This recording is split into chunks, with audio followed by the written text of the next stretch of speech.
Hoje foi definida a seleção Bola de Prata da ESPN Brasil, a mais tradicional premiação dos melhores jogadores em atividade no Campeonato Brasileiro de Futebol. O prêmio existe desde 1970, começou lá atrás com a revista Placar e depois migrou para a ESPN Brasil. Aqui na coluna Futebol etc. do portal Metrópolis.com, nós vamos conversar com o jornalista Rodolfo Rodrigues, que é coordenador da Bola de Prata. Rodolfo é editor-chefe do site torcedores.com e também colunista do portal UOL. Olá, Rodolfo. Olá, Marcondes, tudo bem? Prazer em falar contigo. A Bola de Prata elege os melhores do Campeonato Brasileiro. A gente poderia nominar aqui só para lembrar para os torcedores como é que ficou essa seleção, masculina e feminina.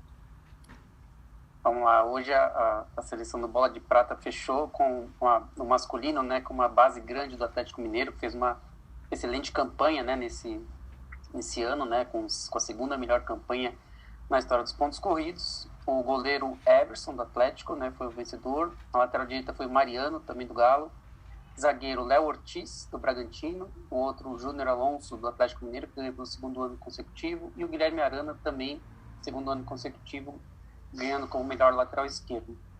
Entre os volantes, Edenilson, que também ganhou ano passado, do Inter, e Jair, do Atlético Mineiro, os dois melhores volantes. Os dois meias, Rafael Veiga, do Palmeiras, e Nátio Fernandes, do Galo.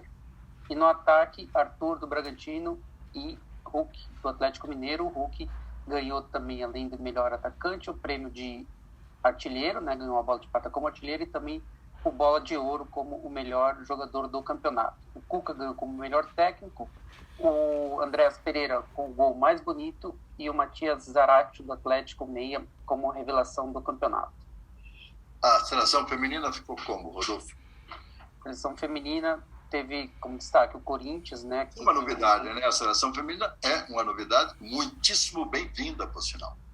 Essa é a primeira edição, né? Como você ressaltou, o Bola de Prata, ele existe desde 1970, né? Então, esse ano foi o primeiro que teve a seleção do Bola de Prata feminino. Nos anos anteriores foram eleitas algumas jogadoras como a melhor do campeonato, mas esse ano foi o primeiro, de fato, em que o prêmio da Bola de Prata ESPN teve a seleção das jogadoras. Então, esse ano a gente teve a Luciana, goleira da Ferroviária, que é uma das recordistas, né, na história do Brasileirão de Jogos. Na lateral direita ficou a Bruna Caldeirão, do Palmeiras. Na zaga ficou a Érica, do Corinthians, e a Agostina, argentina, zagueira do Palmeiras. E na lateral esquerda, Yasmin, do Corinthians. Entre as volantes ficaram Andressinha, do Corinthians, e a Carol Nogueira, do São Paulo. Na meia ficou a Vicky Albuquerque, da Vitória Albuquerque, do Corinthians, e a Tamires, meia, que também jogou como lateral esquerda, né, mas por boa parte como meia, já que a Yasmin jogou na lateral esquerda, foram as duas vencedoras. E na frente, Gabi Nunes, atacante, e a Bia Zanerato, do Palmeiras. Gabi Nunes do Corinthians, Bia Zanerato jogou do Palmeiras, né, na primeira fase. Na segunda fase ela saiu, voltou para o futebol chinês, mas ela foi a artilheira do campeonato, a jogadora com mais assistências, terminou também como bola de ouro e ganhadora do prêmio também como artilheira. O gol mais bonito foi da Gabi Zanotti, Corinthians, e a revelação foi a Bruninha, do Santos, e o Arthur Elias, do Corinthians, levou como o melhor técnico. Rodolfo, eu queria falar um pouquinho sobre Bola de Prata. Eu tenho uma história com a Bola de Prata. Eu fui correspondente da revista Placar na década de 80, correspondente na Paraíba, e eu me lembro com muito orgulho de como eu participava dessa votação. Uma época que o Campeonato Brasileiro tinha 80 equipes. Então, depois dos jogos, eu costumava passar as notas da Bola de Prata por telefone, de um orelhão, ligava a cobrar aqui para a redação da revista Placar em São Paulo. Era uma operação de guerra. Como é que funciona hoje essa votação? Eu comecei a trabalhar no prêmio em 94, assim que eu entrei, né, na revista Placar, ainda ali como fazia atendimento ao leitor, mas já participava ali do prêmio, né, dando notas, ajudando também a tabular. E na época também a gente recebia notas ali por telefone, recebia por fax na época. Depois eles começaram a mandar as notas por e-mail, a coisa foi evoluindo, né, depois mandando por WhatsApp, tudo. Hoje em dia, a gente recebe as notas geralmente por WhatsApp e ainda por e-mail, né? As notas depois de cada partida, os os colaboradores, né, que são espalhados aí pelo Brasil também, a gente tem um em cada praça, geralmente, eles mandam ou por e-mail ou por WhatsApp, né? Então, é feita a avaliação, eles mandam as notas logo após as partidas, né, de 0 a 10, e só que uma novidade, desde que o prêmio começou na ESPN, né, então desde 2017, a gente não tem só aquela nota subjetiva do avaliador, né, a gente tem também 40% da nota vinda de estatísticas, então é contabilizado os scouts, né, dos jogos, por exemplo, você tem lá passe certo, passe errado, finalização, desarme, faltas, então assim, são quase 80 itens, né, de avaliação que geram uma nota de estatística, e aí 40% da nota final do jogador vem da estatística, e 60% da nota da avaliação. Então é gerada uma pontuação final, né, para cada jogador ao final de cada rodada. A gente tem ali os melhores de cada rodada e vai somando essa nota, e ao final do Brasileirão, né, agora 38 rodadas, quem se destacou ali, quem teve as melhores médias, né, final, levam a bola de prata. Lembrando que também os jogadores têm que ter um mínimo de jogos, são um mínimo de 50%, então um mínimo de 19 jogos disputados. Essa é uma operação que envolve quantos profissionais? Eu estou perguntando isso porque eu imagino um campeonato brasileiro com 20 equipes, você agora teve a bola de prata feminina.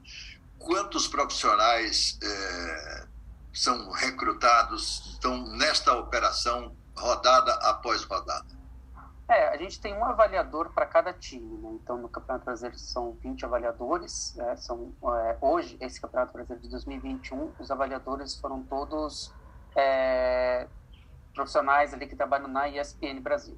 E da bola de prata feminina são 16 avaliadores, né? A gente teve 16 clubes participando do Brasileirão, então um total aí de 36 avaliadores. Eu fiquei ali na coordenação, meio na edição, né, dessas notas, da tabulação, de preparar também os textos pós-rodada, né, então de gerar essas parciais, depois as médias finais, e lá dentro da redação da ESPN também tem pessoas envolvidas, tem o Ricardo Spinelli, que também participa, né, principalmente nessa parte das estatísticas. Então, assim, é uma operação em que envolve, só para essa questão das notas, assim, aproximadamente quase 40 pessoas, né? Rodolfo, me explica um pouco como é que foi essa migração da bola de prata, que foi criada pela revista Placar. É um nome que praticamente está ligado um ao outro. Quando eu falo bola de prata, na minha mente já vem a bola de prata de Placar. Hoje a bola de prata é da ESPN. Como é que funcionou e por que a bola de prata saiu do Placar, da revista Placar, e foi para a ESPN? O prêmio começou lá em 70, né? Foi uma iniciativa do Michel Laurence, né, que é jornalista. Ele criou o prêmio, foi antes até do Brasileirão, na época ainda do torneio da Taça de Prata, né, do antigo Robertão. Então foi a primeira edição, justamente no ano em que a Placar foi fundada, em 70. Então é um prêmio muito tradicional, assim, nunca deixou de existir. Todo ano a Placar fazia essa premiação. Com o tempo a gente foi criando alguns outros prêmios, né? Por exemplo, como o Bola de Ouro, que surgiu a partir de 74. Aí depois teve alguns prêmios para revelação, né? Depois entrou treinador. Então, assim, o prêmio foi evoluindo aos poucos, né? Assim, ao longo desses anos, né? E quando foi em 2015, quando a revista Placar saiu da Editora Abril, ela foi para a Editora Caras. Então, ela ficou, acho que quase 2 anos ali na Editora Caras. E depois que ela saiu da editora, quando ela estava na Editora Caras, houve uma parceria assim, com a ESPN. Depois a revista Placar voltou, né, da Caras para a Editora Abril, só que houve uma negociação em que a ESPN comprou os direitos do prêmio Bola de Prata. Então, nessa negociação, quando a Placar saiu da Caras, voltou para Abril, mas ela vendeu os direitos do prêmio Bola de Prata para a ESPN. Então, desde 2016, o prêmio está com a ESPN Brasil. As pessoas mais jovens certamente não vão se lembrar, mas eu sou de uma época em que a bola de prata dava um prêmio au concurso para ninguém menos do que o Rei Pelé. Era, evidentemente, uma uma atitude justíssima. Pelé, concorrer era covardia, suponho. Isso começou justo no primeiro, né? Na primeira bola de prata, o Pelé já ficou de fora, né? Ele ali o Brasileirão foi disputado justamente depois, né? Da Copa do Mundo. O Pelé ali já não participou, né? Da primeira edição. O Pelé jogou o Brasileiro até 74, se não me engano, mas ele não participou do Bola de Prata. Ele ganhou o prêmio como maior concurso. Então ele tem até, assim, há pouco tempo, na própria ESPN, se não me engano, foi em 2019, que teve uma gravação com o Pelé, que ele recebeu a bola de prata, né, a réplica ali da bola de prata, e ele se emocionou, ele chorou, quando era garoto, assim, ele quis ganhar a bola de prata, né, tal. Quando era jogador, né, sempre quis ganhar a bola de prata, tá, então ficou bem emocionado, ficou feliz de ter ganhado a bola de prata dele. E depois, em 2012, o Neymar acabou ganhando também o prêmio de hors concours, né? Porque ele, em 2010, ele ganhou como jogador, em 2011 ele foi o Bola de Ouro, né? Foi disparado, assim, um jogador que ganhou com uma pontuação altíssima, muito acima da média, e em 2012 a Placar resolveu dar também o prêmio para ele como hors concours, porque ele estava muito acima dos demais jogadores, e foi até uma maneira também de relembrar, né, o prêmio dado ao Pelé. Rodolfo, o que você espera do futebol feminino brasileiro? Essa iniciativa de criar a bola de prata do futebol feminino é uma coisa louvável, porque o futebol feminino ele precisa muito do apoio da imprensa, da torcida, dos patrocinadores. O que é que nós podemos esperar do futebol feminino a partir de uma iniciativa como essa, de premiar as melhores jogadoras, numa época em que talvez a gente tivesse que dar um prêmio ao concurso para a nossa querida Marta, camisa 10. Mas é uma evolução, é o caminho, certamente. É uma grande evolução. O Campeonato Brasileiro aqui começou a se organizar um pouquinho melhor em 2013, né? A gente viu um pouco mais de organização nas federações, a própria CBF, as federações estaduais, assim, começaram a organizar um pouco melhor os campeonatos. Os times também passaram a levar mais a sério, né? Foi criada a Libertadores feminina também. Então, assim, os clubes começaram a perceber que tem um potencial, que tem um público muito grande para isso. Assim, tem muitas meninas praticando futebol, que é uma coisa que vem crescendo a cada ano, né? O Brasil, pelas campanhas que fez em Copas do Mundo e Olimpíadas, isso sempre acabou chamando atenção. Eu acho que, assim, a partir de 2018, 2019, né, desculpa, no último Mundial Feminino, teve um boom muito grande, né, assim, do futebol feminino, não só aqui no Brasil, mas no mundo todo, assim, muita gente passou a acompanhar mais de perto, né, e esse movimento vem crescendo bastante, assim, a ideia de criar o prêmio Bola de Prata feminino também já existia, né, e a gente conseguiu colocar em prática agora esse ano, 2021, acho assim, que dá uma visibilidade muito grande, né, pro esporte, assim, acho que tem, esse ano também foi televisionado, depois na reta final ali pelo Sport TV, pela Band, assim, tem muita gente assistindo, as jogadoras estão sendo cada vez mais conhecidas, né, assim, do público geral, a gente começa a ver bastante, escutar bastante o nome dessas meninas. Essa final agora do Paulistão foi uma coisa incrível, né, assim, a Itaquera com mais de 30 mil torcedores, parecia um jogo do Campeonato Brasileiro, do masculino, assim, foi uma atmosfera bem legal, né, o time do Corinthians excelente, jogando um ótimo futebol, o time que ganhou o Brasileirão, ganhou também a Libertadores, ganhou o Paulistão. Então, assim, eu acho que o esporte está crescendo demais, né, acho que cada vez a gente tem mais fãs, assim, mais gente acompanhando o esporte. A mídia, acho que também ainda é um pouco tímido, né, mas assim, a gente está vendo uma abertura muito maior do que era, sei lá, comparado a 5, 10 anos atrás, assim, a gente tem um espaço cada vez maior e espero que isso cresça, né, espero que nos próximos anos, assim, fique cada vez mais divulgado, né, assim, em 2023 a gente vai ter de novo a Copa do Mundo feminina, eu acho que para o ano que vem, 2022, é um ano super importante para o futebol feminino no Brasil, né, porque a chance, né, de surgirem também novas jogadoras, está vindo uma geração bem boa, né, de meninas novas, então, assim, para o Brasil poder disputar uma Copa do Mundo com chance de disputar o título, eu acho que seria bem importante também uma divulgação geral, Então, acho assim, está no caminho certo, né? Principalmente com o prêmio, assim, como foi esse ano, acho que foi muito, assim, marcante, né? O que foi feito em 2021. A propósito de novos nomes, eu estou aqui com a seleção feminina da bola de prata.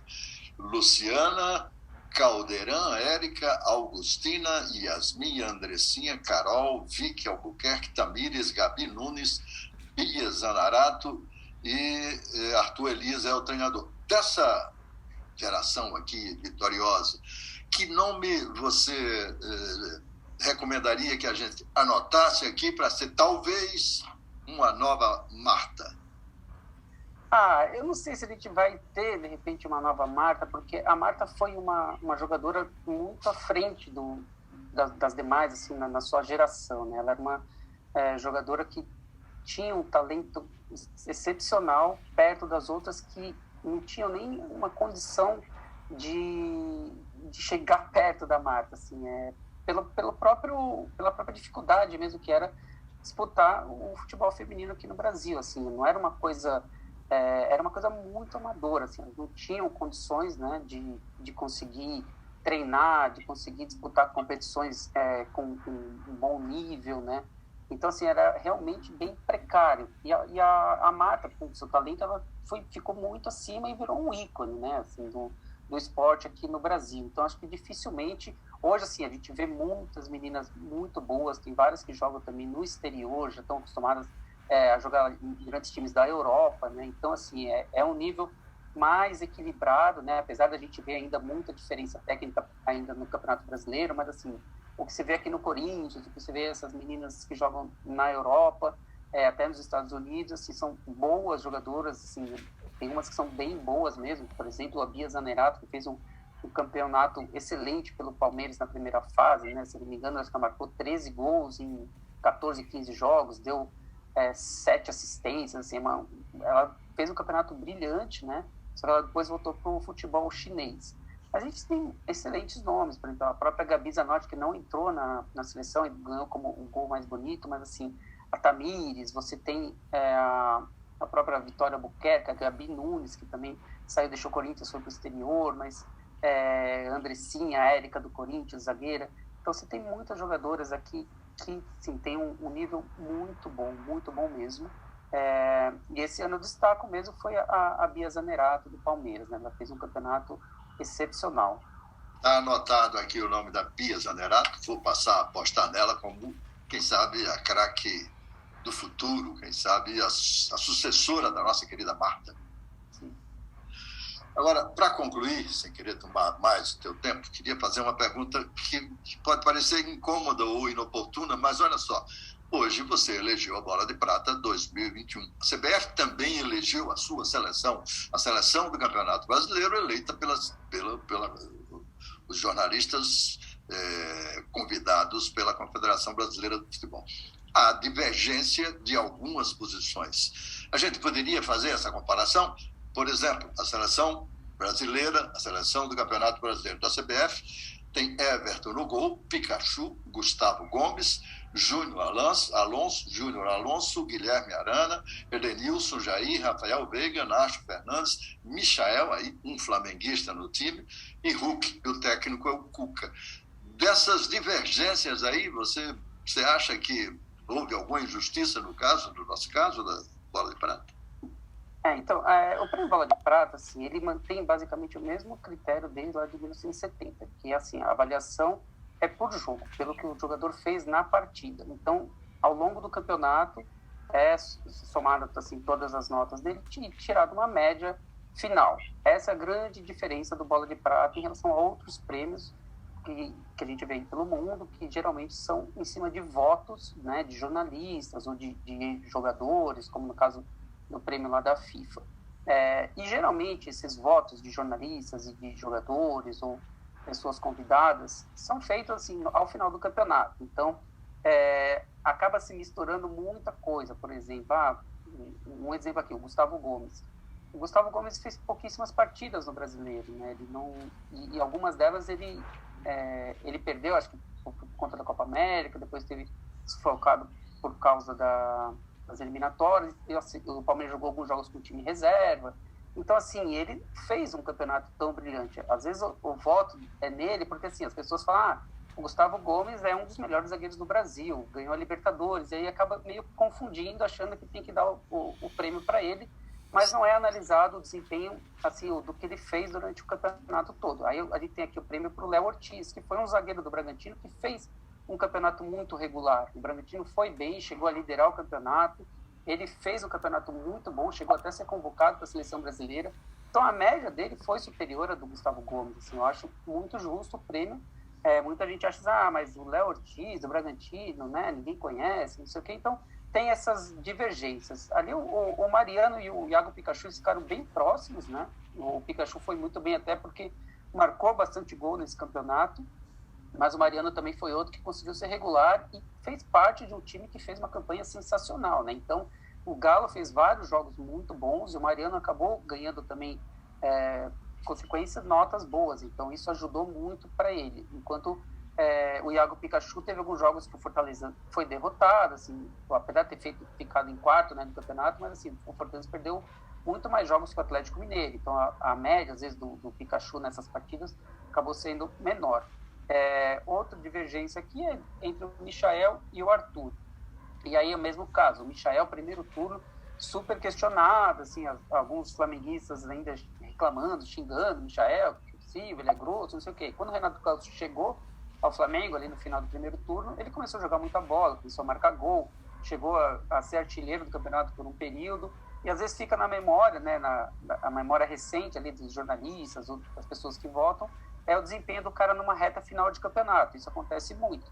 Porém, o Arthur foi um jogador também muito regular durante esse brasileiro. Além de ser também um dos principais artilheiros do campeonato, foi um dos principais jogadores em termos de assistências. Assim, ele foi muito bem e levou e disputou o campeonato pelo Bragantino, né? Ou seja, não é também fácil para um cara conseguir levar ali, ajudar o Bragantino a ir para a Libertadores pela primeira vez. Então, achei que foi um prêmio bem justo também para o Arthur. Rodolfo Rodrigues, muito obrigado. Espero voltar a conversar com você em outras oportunidades, não só para falar de bola de prata, mas para você é o maior estatístico da mídia brasileira. Eu acompanho e cito sempre na minha coluna as suas estatísticas de futebol, que são precisas, perfeitas. Obrigado pela participação. Obrigado, prazer participar e quando quiser é só chamar. Abração. Abraço.